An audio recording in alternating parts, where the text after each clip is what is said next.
The defense up now, as Robin said, after gripping testimony on Friday from the two moms at the heart of this case. The mothers of George Zimmerman and Trayvon Martin both took the stand on Friday, and ABC's Matt Gutman has the story. This morning, George Zimmerman's second-degree murder trial is in his own lawyer's hands.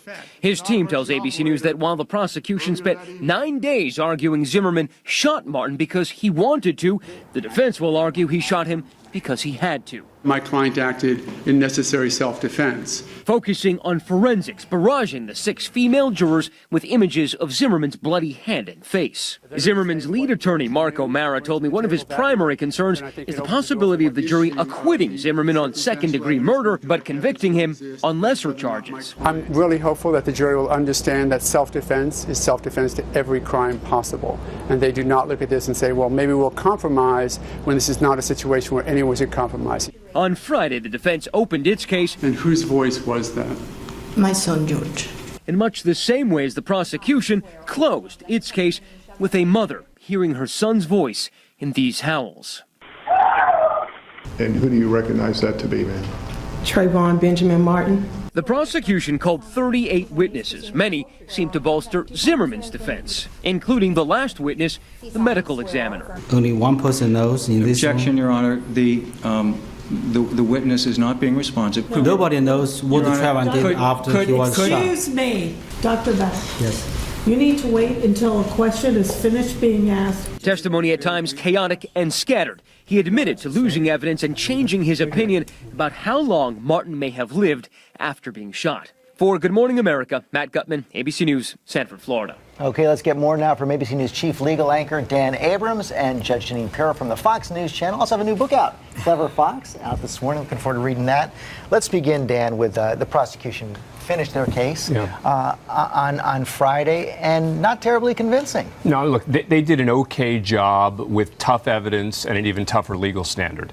The big mistake, I think, that the prosecution made was trying to introduce George Zimmerman's various statements to police to show inconsistencies. The inconsistencies were relatively minor.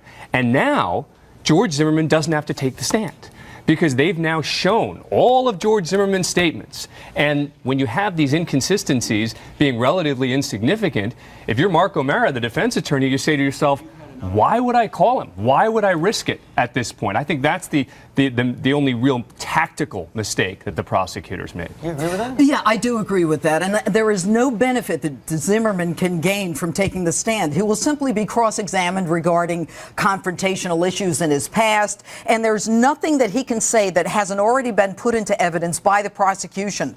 The worst, I thought, was the interview with Sean Hannity, where the prosecution basically humanizes Zimmerman. And then he comes out at the end and he says, it was God's will that I shoot him. Are you kidding? I'm a mother. I'm sitting on this jury and I have my own son. And you're telling me that it was God's will that my son who's going for Skittles and iced tea should be shot dead? You know, sometimes, Dan, we've seen it before, defendants just want to get up there and tell their story, but a lawyer won't let it. Not in this case. In some cases, certainly, let's say O.J. Simpson, right, really wanted to tell his story.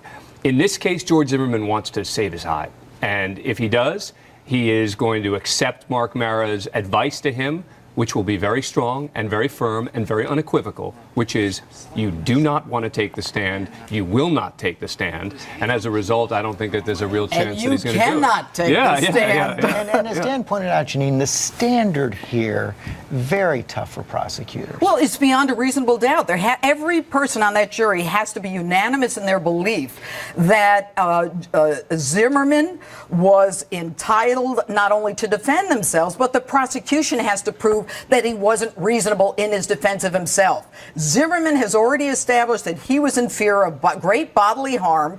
It's evidenced through all of the prosecution witnesses. Clearly, Trayvon was on top. And whatever you think of this case, the prosecution is held to an incredibly high burden of proof beyond a reasonable doubt to the satisfaction of every one of those Quickly, on all the charges. Yeah. Yes. And it's even harder in we always talk about proof beyond a reasonable doubt. It's even harder in self-defense cases because you have to disprove self-defense. The prosecution. Yes. And that's what makes this case so tough. Guys, thanks very much. A lot more to come on this.